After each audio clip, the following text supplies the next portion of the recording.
I just want to find 11,780 votes. The Fulton County Grand Jury investigation of Donald Trump. What proves fact A, fact B, and fact C? If we can do that, I'm going to bring an indictment. I'm Bill Rankin. I'm Tamar Hallerman. Join us for Season 9 of Breakdown from the Atlanta Journal-Constitution. Listen now, and please follow us on Apple, Spotify, or wherever you get your podcasts.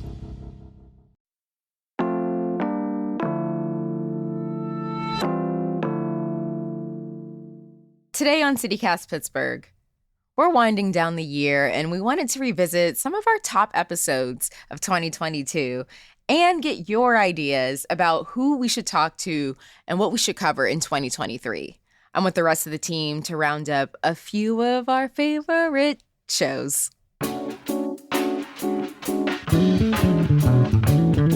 It's Thursday, December 22nd. I'm Morgan Moody and this is CityCast Pittsburgh.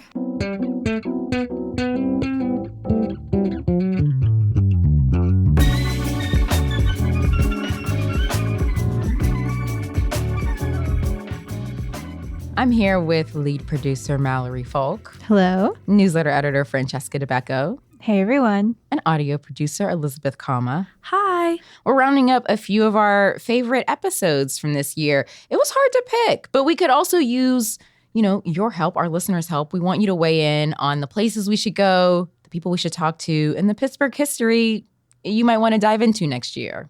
Yeah, so we're going to have some specific asks for you throughout the episode, and you can send in your submissions to pittsburgh@citycast.fm. We will be reminding you of the address throughout the episode. Yep, land in our inbox. Mallory, what are some of the favorite places, things, people, Pittsburgh things, Pittsburgh history, all those things that you've covered over the past year? Yeah, so the episode that immediately came to mind was our episode on Pittsburgh's city steps, the first form of public transit in Pittsburgh, as we learned. That was such a good one. Yeah, and props to Francesca. I think you're the one who brought that to our attention. Of course. Laura Zarowski is pretty well known for her website Missteps, tracking our city steps and taking photographs. It's really beautiful work. Yeah, so Morgan and I went out to Troy Hill to meet up with Laura and walk one of her favorite sets of city steps. Get your workout in?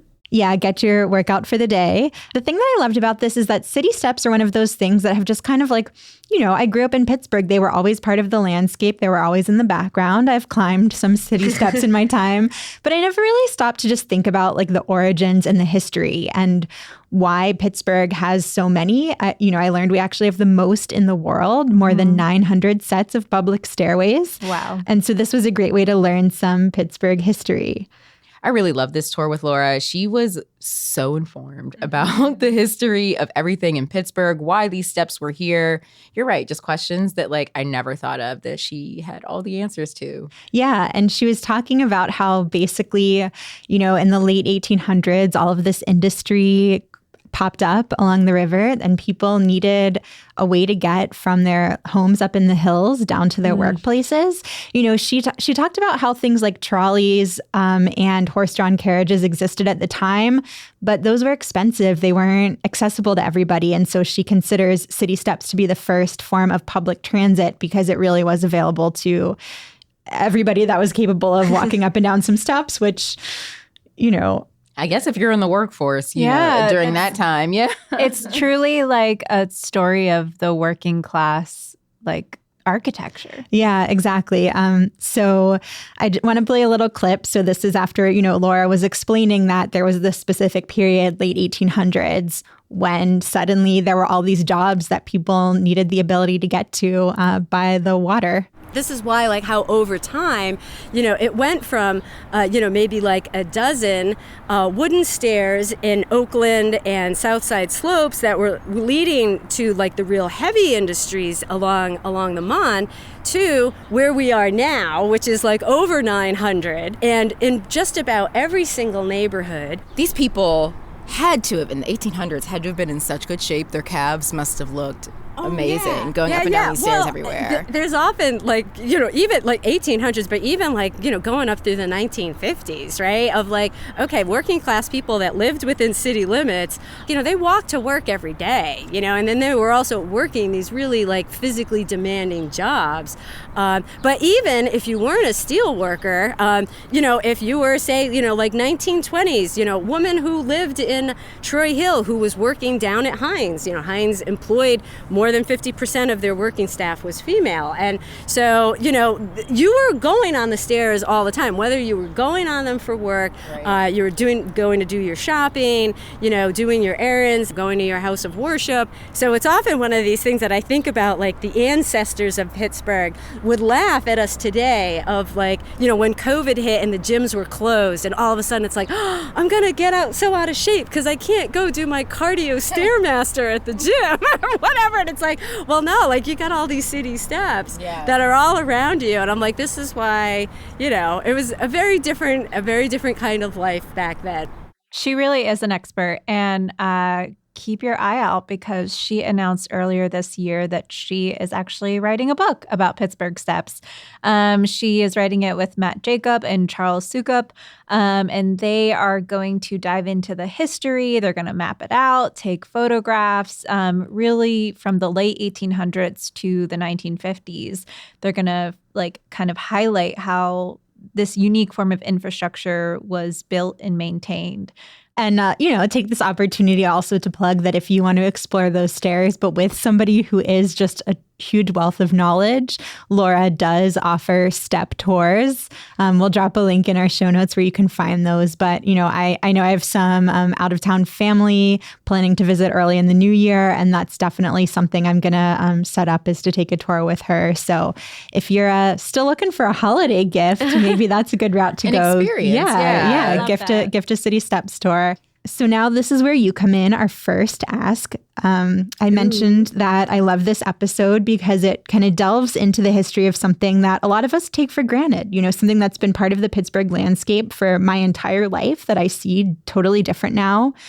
And so if you really want to know the backstory of some Pittsburgh place or tradition, you're, wondering what's up with this thing that's unique to Pittsburgh, let us know what kind of backstory you'd like us to look into. You can write us again at pittsburgh@citycast.fm. I know personally after our gift guide episode, I would really love to know the backstory of the Titty Sphinx. So maybe that's one we'll tackle in the new year. Oh my gosh, put that in your back pocket. I love it. So kind of on the same note, one of my favorite episodes from this past year also has to do with Pittsburgh history. Surprise, surprise. I think restoring and recognizing historic places and people is some of the coolest work here. And we are so lucky to have such a storied past that we can learn from and appreciate here in our city. And that's why one of my favorite moments from this past year was when I got to interview Marian Lien. She's the president of the Pittsburgh chapter of the Organization of Chinese Americans.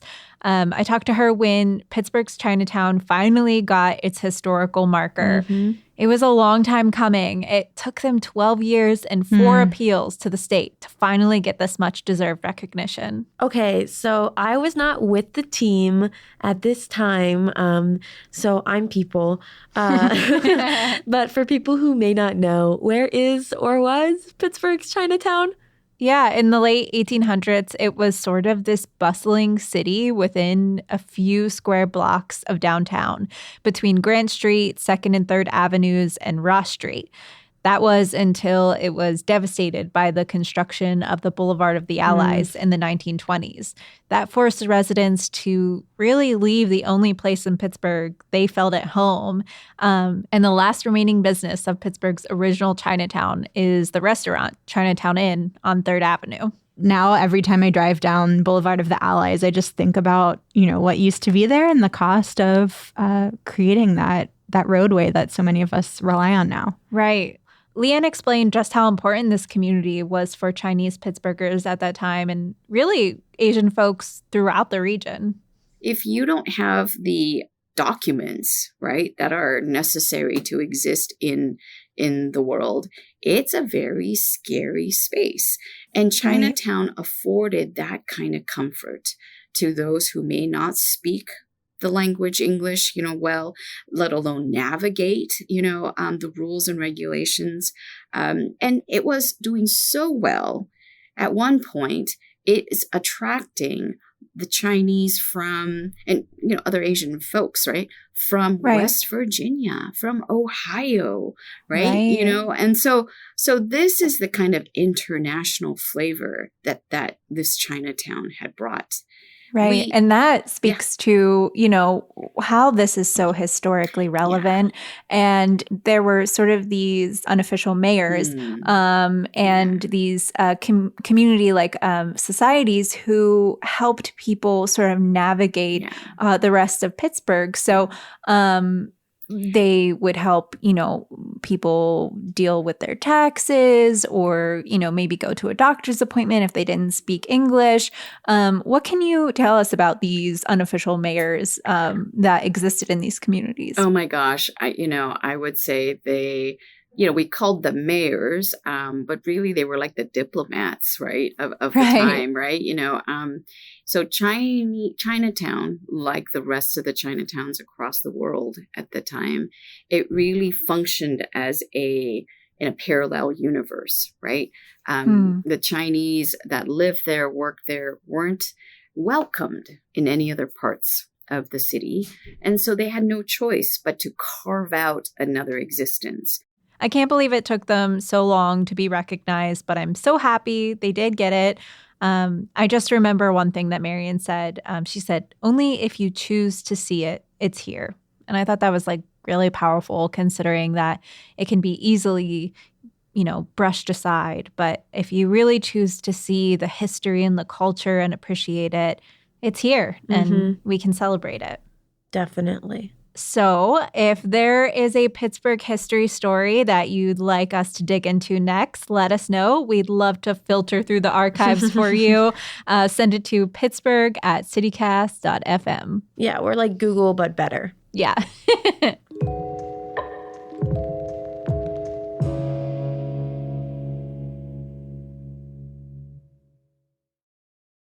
Well, from Pittsburgh history to your browser history, one of my favorite episodes was talking internet safety with ASMR artist Lily Whispers. I just thought this was such a cool thing. I met Lily maybe 2 summers ago at a party downtown, and I had a friend whisper to me that she was this really popular ASMR artist. And I am a person who I've been watching ASMR for a really long time, an embarrassingly long time. Nothing's embarrassing. Or you got in on the ground floor of something that became super trendy. Yeah. I think I don't know how I stumbled upon this little part of the internet, but I was in there pretty early, and so was Lily. She's been doing this for such a long time, almost close to 7 or 8 years, I think she said. And to our listeners who maybe didn't catch this episode and aren't in the know, ASMR is that art form where you're whispering into the microphone or tapping things, creating these tingly sensations and sensations of pleasure. And relaxation. Yeah. Liliana D, a.k.a. Lily Whispers, she took the conversation to a very real place, talking about how, having this very public persona has impacted her cybersecurity and the steps that she's had to take to protect not only herself, but people in this community. You also work in cybersecurity. So how do those two very different things, though, kind of marry together? So last year, I was noticing a little bit of strange behavior in the comment section of ASMR videos. And I like to keep my, personal life as personal as I can, given that I have an online internet presence. And so sometimes I've talked about, my work and things like that, but I've never really integrated the two until I found out about what fetish mining is, which is where people solicit content by certain creators. You could be a Poshmark boutique owner. You could be just anybody on the internet. They try to get images from you to fulfill their fetish.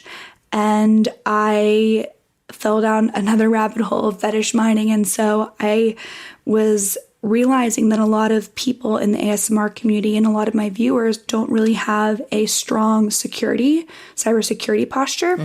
And so I really didn't talk about my cybersecurity, background or anything like that until this fetish mining was just running rampant in the community. And so I filmed a video kind of exposing it, and then also doing a, information security or cybersecurity safety tips, internet safety tips for that are easily digestible for my viewers of any age. Yeah, I was not with the pod at this time, but I remember listening to this episode and being like, oh my God, that's something that I had never thought about before. And that's such a thing that, like, being an internet personality, you really have to pay attention to, and it's so important. And the thing is, like, when ASMR started, it's kind of different time on the internet. There still weren't like a lot of kids on social media platforms. Now there's a lot of— That's a good point. Yeah, there's a lot of kids making ASMR content. And so it was, a really necessary thing, I guess, for her to like really kind of call this out and kind of create a safe space for people in the ASMR community to report any really weird activity like that. It was— in the episode, she talked about how people were asking, other artists to read a book, but with certain nail polish colors or, just really weird requests. So since that point, Liliana has transitioned a lot of her content. She still does a lot on YouTube, but she's kind of moved it to Spotify to keep the tingles going, but it's just audio. So it kind of helps protect her identity and her security like a little bit more. But I love doing this episode because like I said, I've been an ASMR junkie for the better part of a decade. And so this is our ask. If there's like a little, niche community that you're a part of here in Pittsburgh, a little obscure, we like that and we want to know. So send it to us at pittsburgh@citycast.fm. Speaking of niche communities, although I'm not quite sure how niche it could be considered nowadays, my favorite episode is actually from our tattoo series. It was Meet the Pittsburgh Artist Covering Up Hate. This is a really good one. Yeah. Definitely one of the tops. Yeah. I mean, our tattoo series, a lot of it was a lot about the injustices and biases in the tattoo industry with regards to sexual assault and racism. And so finding a story that really had this positive spin was incredible. And so for those of you who haven't listened, shame on you. Tisk, tisk. Go back and listen. It was this artist, Jessica Tella, who would basically offer, free cover-ups to people who had, gang-related, white power, swastikas, anything really harmful or hateful tattooed on their body. And one of the most interesting things that they said in this interview, at least what I thought was the most interesting, was that like removing or covering up these tattoos, it isn't just for, me and you who like see them and are scared. It's actually for that person because it really impacts, their life too. When you walk around with tattoos, you see them. They become a part of you, right? Just like the color of your skin is a part of your identity. The symbols on you can get into your psyche a little bit. And I believe if you have something on you that speaks power, that speaks of change and keeps you on this like mental plane of like, I'm not always this, I am changing. I think that's real, genuine, like secret power. It's like unspoken power. We got a lot of really positive, feedback and outreach about this episode. Yeah, I really loved this quote. This wasn't from the interview, but this is on their Instagram. And they said, "I believe and have seen people change. I've witnessed people learn from major mistakes and watched as the veil of ignorance fell from their eyes. It genuinely can happen, and I will hold the door open for you as you step into your new life." Like, how amazing is that? Yeah. Yeah, they had so much grace in regards to, it's a really difficult process. And one of the things that was like the most gratifying about this episode was that after it was released, they had 4 new people coming to them asking them for cover-ups, or at least they put that on their Instagram story. And so it was lovely to know that, our work really had an impact. That's awesome. So if you know someone who's doing really cool work in the city, helping the community, let us know. We want to feature them. We want to talk to them. Email us at pittsburgh@citycast.fm. And we're so excited because our beloved Lead producer Megan Harris wanted to share her favorite episode too. She sent us this dispatch from maternity leave. Hey, team. I'm sorry this isn't live because I missed talking to y'all for real, but the CityCast Pittsburgh crew was kind enough to let me jump in here and add one of my favorites too. So episodes with a bunch of voices take a lot more time to make on our end, but my favorites are always our field trips. There've been a bunch over the last year, like the City Steps episode, of course, or when Mallory and Morgan tried kayaking for the first time, or when they took a lap around the infamous Buffalo Bill house in Perryopolis from Silence of the Lambs. Please, if you missed it, look up the photos we posted on Instagram. Y'all were so funny. But my favorite, maybe selfishly, is one where Morgan took me to her old stomping grounds. Back in August, I got to check off a lifelong wish off my bucket list when we went to Steelers training camp. The team has this cool, very old school deal with St. Vincent College in Latrobe, where for a few weeks every year before the preseason, the team practices on site and fans can come down all for free and watch them up close.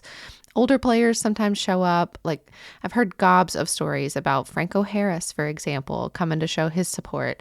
Franco passed away this week, just a couple days shy of the 50th anniversary of maybe the most iconic play in NFL history, the Immaculate Reception. But he and others have always been a huge presence here for the younger generations. So when we were there, we talked to a bunch of fans. This is just a tiny snippet of the stuff we heard. Yeah, I think it's fun. It's like more of an experience than I thought it would be, like coming in. I feel like if you're a football fan, then this would definitely be a good experience. I mean, the interaction with the players and everything, and not only that, to see the drills everybody, the coaches are doing. Oh, it's awesome just to be able to jump in a car and drive up there. A lot of people take this stuff for granted. It's a privilege to be able to come here and the way they put on the show and everything like that. So it's nice. But I feel like otherwise you're not going to really ever get to be like this close to them playing. Yeah. So. And it's free. Yeah. So like, why not? So yeah, I was just blown away by the total family atmosphere, which was good, I think, because I literally had to take a knee on the field at one point. I was very pregnant, and that many hours on my feet and going up and down those hills took a toll. Morgan, one of my favorite moments this year, to your credit, you dropped down beside me like it was completely normal that I had to sit down on the sidelines in the middle of an active NFL practice. I'm still so appreciative of that small kindness, and it's just indicative of the kind of team that this is. I'm just so freaking proud of all that this crew has accomplished this year. And by the way, your littlest listener, Remy James, wanted to say hello. I'll see y'all again in 2023. Remy James is as cute as those oohs and ahs sound in our ears. And we miss him, and we miss Megan. Guys, we did so much great work this year. I'm so proud of us. Yeah, me too. And I'm really excited to see what we cover in the new year. And hopefully all of you send in your ideas so that you can hear us highlight your favorite niche community or dive into some history you've always wondered about on the pod. So we can't wait to see what kind of episodes you all suggest. So exciting. We hope you enjoyed that little trip down memory lane with us. We'll be off tomorrow and Monday, but we'll be back in your podcast feed on Tuesday, the 27th.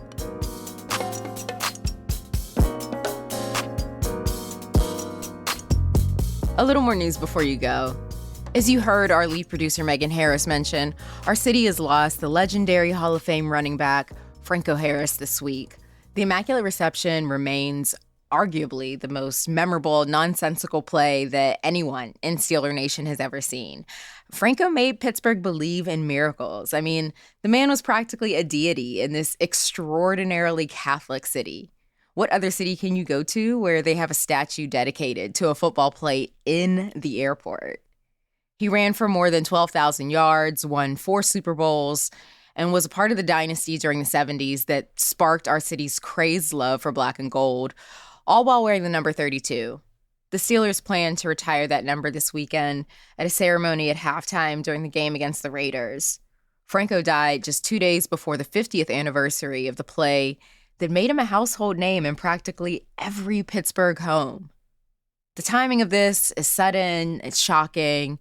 You know, Franco has been in our homes all week. You couldn't scroll on your phone, you couldn't check a paper, you couldn't turn on your TV or listen to the radio without hearing Franco or that play. But hearing Franco making his rounds, his media rounds, ahead of everything on Saturday. I was talking to a friend who said they were at a housewarming party in Mount Washington and that Franco Harris was there. This was several years ago. And it's not that that was odd, but they said he kept introducing himself as Franco Harris to everyone, like anyone within a 100-mile radius wouldn't know who he is.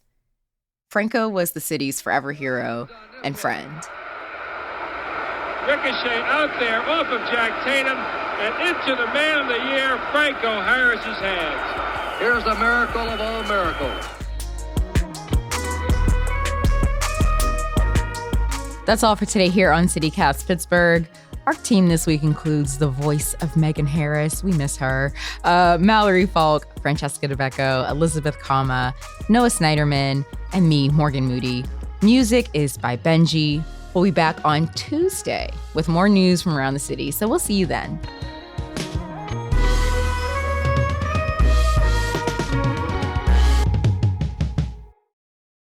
The Pittsburgh Pirate Parrot was selling cocaine. Pittsburgh Personified posted that the Pittsburgh Pirate Parrot was selling... Purveying paraphernalia. There's your Pittsburgh tongue twister. That's a good one.